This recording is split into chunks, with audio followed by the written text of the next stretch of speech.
What's up? I'm AJ, and welcome back to Gen Z Garage. Onyx! I need you to help me with this, okay? Now listen, I need you to be really careful, okay? I'm serious. This is a brand new 8K television, okay?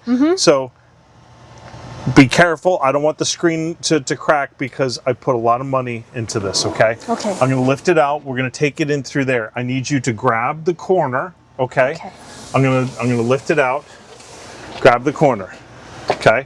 That hand goes up, that hand goes up, and now we're going to carefully drive it. Oh my God! Be careful. Look at that car! Oops.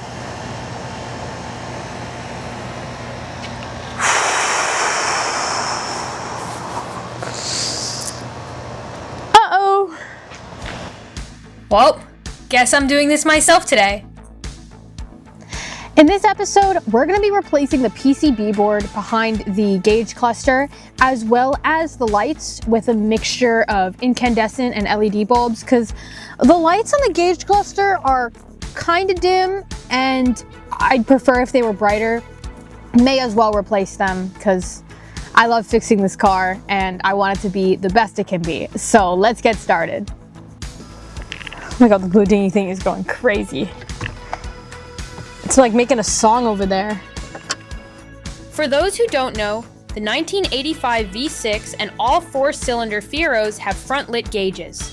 This is different than the 86 and newer V6 gauges, which are backlit. The front-lit gauges get their lighting by an ambient light that is broadcast around the opening of the gauges towards the face. It's not ideal, and they're very hard to see. There are many replacement bulbs that you can buy, but with a gauge cluster, there are a few things you need to consider, including heat dissipation, voltage, brightness, and whether or not they can be dimmed. You also cannot simply replace all of the bulbs with LEDs, as at least one bulb must be an incandescent bulb for the circuit to work properly. I'll explain all of that in this video, but let's get the gauge cluster out first. Right now, I'm removing the 4 gauge plate surround screws, but I cannot remove the faceplate yet, as I have to get the lower panel removed first. There are 4 screws holding this knee panel in, 2 underneath the front, and then 2 at the base. All 4 of these screws are 7mm hex bolts. I'm literally gonna go insane. Like, I'm gonna fall asleep tonight and I'm gonna hear the blue dingy thingy in my sleep. Like, it is so loud. Like, oh, hello panel. It's never been this loud before. That's the funny thing. Here, you want a panel? It's a present. Happy 1st of the month. Is this attached at the top as well? Yeah, okay, this is good.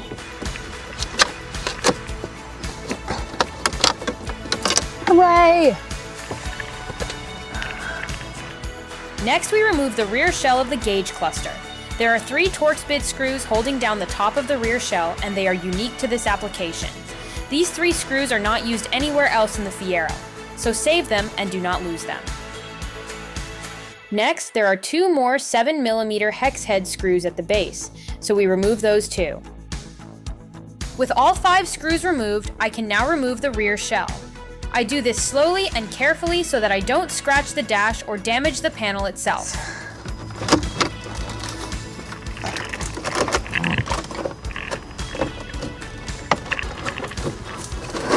Oh, we're gonna have to get all the freaking wires back in. I forgot about that part. Next, I remove the 2 screws that hold the gauge cluster to the pod surround. These are both 7mm screws. The whole pod and gauge cluster will eventually come out as a unit, so you can wait to remove these or remove them now like I am. Finally, the pod itself is held on using 4 10mm screws.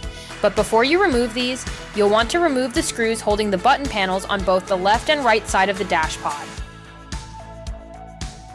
It doesn't matter which side you start with, but you'll want to carefully remove the screws and also very carefully remove the clips that hold the connectors on. All of this is made of plastic and it's 40+ years old, so it's brittle. I then remove the other side. And now, a free plug for a non-paying sponsor of the week, one of my good friends and book author. Hello. Hello people of the Gen Z Garage fan base. If you like to read, right? You like to read? This is like totally off topic about cars. If you like to read and you like fantasy and or fiction, check out books from the author Morgan DeVivo. She is one of my best friends and she just released a new book called Sun and Moon. She has another one called 40 Nights or 40 Days. I don't know. I'll put like covers. We'll put covers around the screen somewhere. Go check them out. She's a really good author. She's really cool. Go support her. Go support her. She's awesome.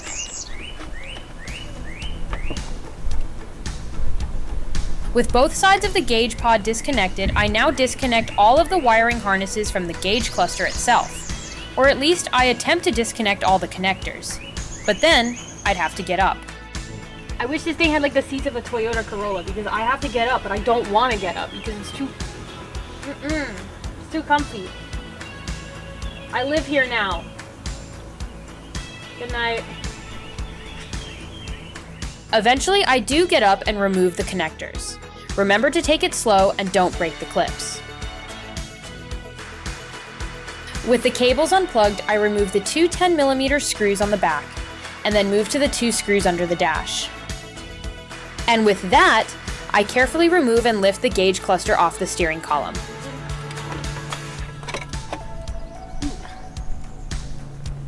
It's worth mentioning that if you have your gauge pod out and you have any issues at all with the cluster, you should send it off like I did to Jack Gunset for gauge servicing. As I showed in a previous video, link at the top, Jack went through my entire gauge cluster, tested every gauge, fixed my odometer, and recalibrated my tachometer. If you have thought about getting your gauges serviced, this is a better time than any. The contact information for Jack Gunset will be in the description. When working on the gauge cluster, it's always important to have a clean workspace. This is usually where my dad works on his watches, but this room is also where I practice my guitar, my piano over there, and the cello, which is packed up right now. I also build Legos in here, so this room is like the big multi-purpose room. Now we're doing car stuff, so let's get started. Before we begin, let me just explain like what we're doing, what we've done. So my dad bought this set of wire ends so we can connect it to the 12-volt power supply, so we can test a bunch of different lights. And we have, there's like a box right there of like 400 different ones. We have a bunch of lights. So we'll be seeing which ones are the best and we'll be switching them out. Okay, you might be asking, why AJ are you removing the cluster and taking it apart? Can't you just replace the bulbs with the cluster installed? Yes, you can, but we're also going to be cleaning and replacing the cluster housing, and I want to replace the PCB, which you'll see a little bit later. The existing plastic PCB backing was damaged. Not only was some of the PCB leads starting to break and fail, but the entire plastic sheathing was starting to delaminate as well. I'm building this car for keeps, not just to get it running. I first removed the clear acrylic cover. This is held in place by 4 1/4-inch hex screws. With these removed, the lid just lifts off. Yeah. Next, I remove the faceplate. All I have to do is remove this last screw and then this whole panel will come off.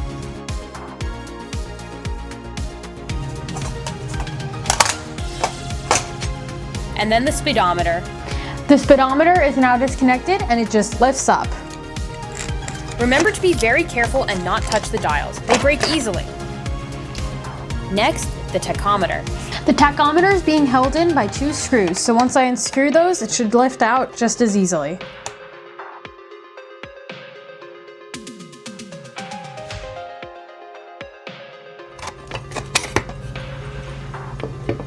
And the center gauges.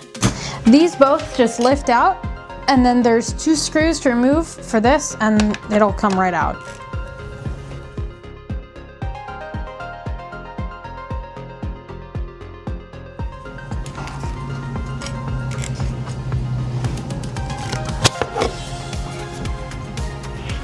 We removed all of these parts so that we could get these metal brackets out.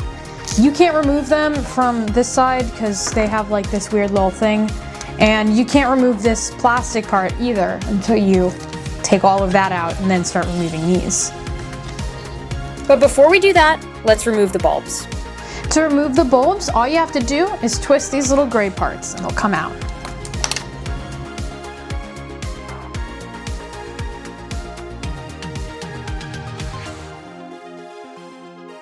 Next, I remove the clips by squeezing them from the inside and then pushing them out.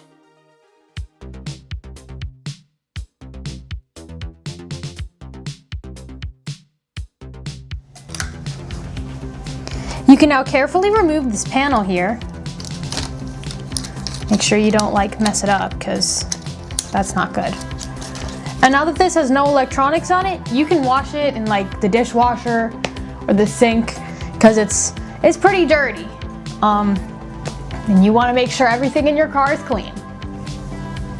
We got a brand new PCB from DeLorean Garage. And before you install it, you always want to make sure to check that it fits perfectly. And as you can see here, everything is the same. And so we will be installing this one.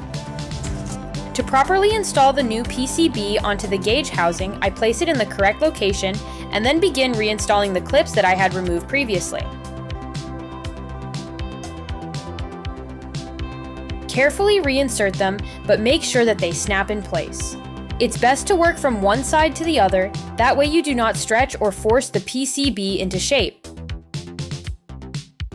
Next, I push the tabs into place. I'm going to use a socket to help push this down.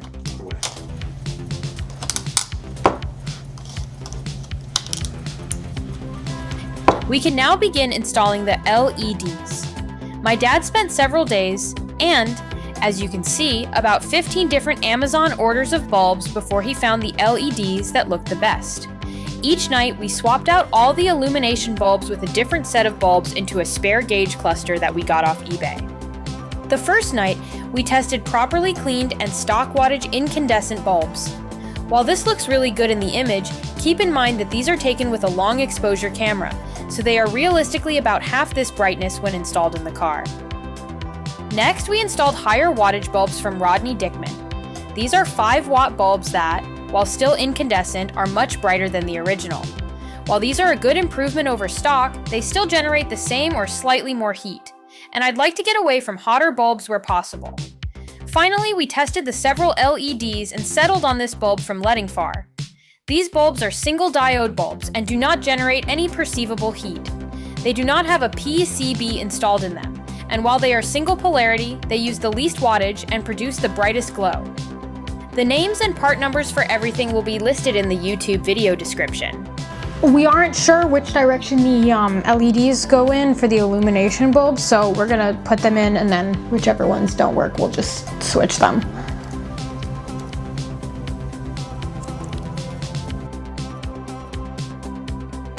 We'll start with the illumination bulbs. These are the bulbs that actually light up the gauges. These are the only ones we want to replace with LEDs, as I'll explain later. I reference this chart provided by Rodney Dickman. There are 6 total illumination bulbs, as indicated in the chart. With the illumination bulbs installed, we move on to the turn signal bulbs. We use different incandescent bulbs for these that are brighter, phosphorus, and generate less heat than standard bulbs.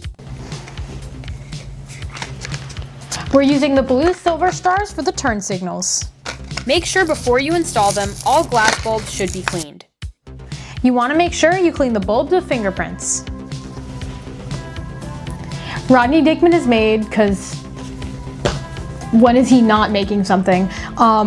Brighter bulbs, so we're going to be using those for the rest of these.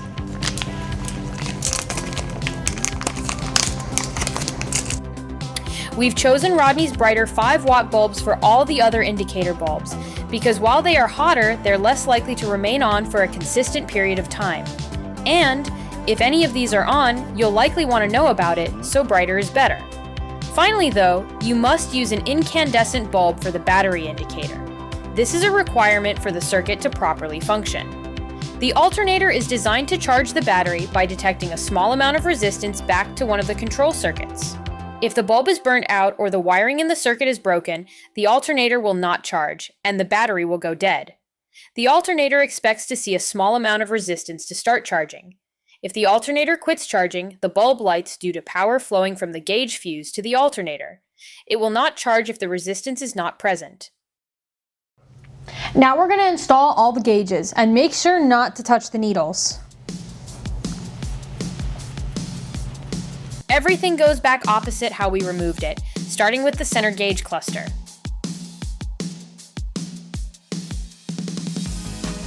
Then the illumination blocks. And the tachometer. And then the speedometer.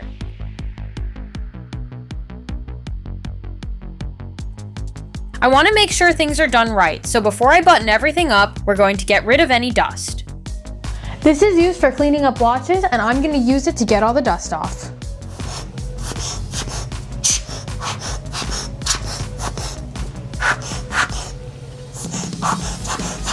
I then reinstall the cleaned faceplate.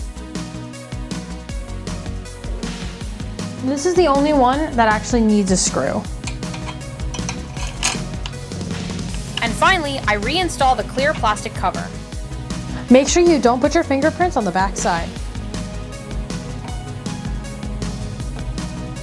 It's also worth mentioning that before reinstalling the clear cover, you can choose to polish it out with acrylic polish. This will help make your gauges look brand new. There's 4 screws left, and then that's it. I'm gonna go ahead and get this installed, and I'll see you in the nighttime. So today, I replaced all the bulbs in the gauge cluster, and they're super bright. Like, this is awesome. They are so bright. Amazing. So anyways, he's here. You're gonna be getting this on your screen right now. Thank you for watching. If you enjoyed, make sure to leave a like, subscribe, turn on notifications. I'm gonna be going up to Congress with SEMA, and I'm gonna be interviewing Congresspeople about the deregulation of cars. So if you're interested in cars, which I assume you are, go watch that. Go subscribe so you can see that, because it's in like 2 months? 2 months? Maybe? I think 2 months. About 2 months. It's in like March. So whenever March is. Where's this month? March. May! The other M month. Okay. Anyways, make sure to go check that out. Make sure to subscribe, like, check out my other videos. I've rebuilt an engine. That's pretty cool. Go watch that. Buy my friend Morgan DeVivo's books. Look up Morgan DeVivo. She's awesome. Thank you for watching. I hope you enjoyed the video, and I will see you in the next one.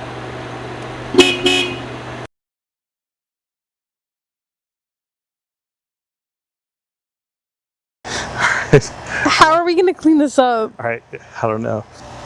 Do you think they're gonna notice we have microphones on? No. We're good. I think the feedback's gonna sound terrible because you just grabbed the microphone. Hello.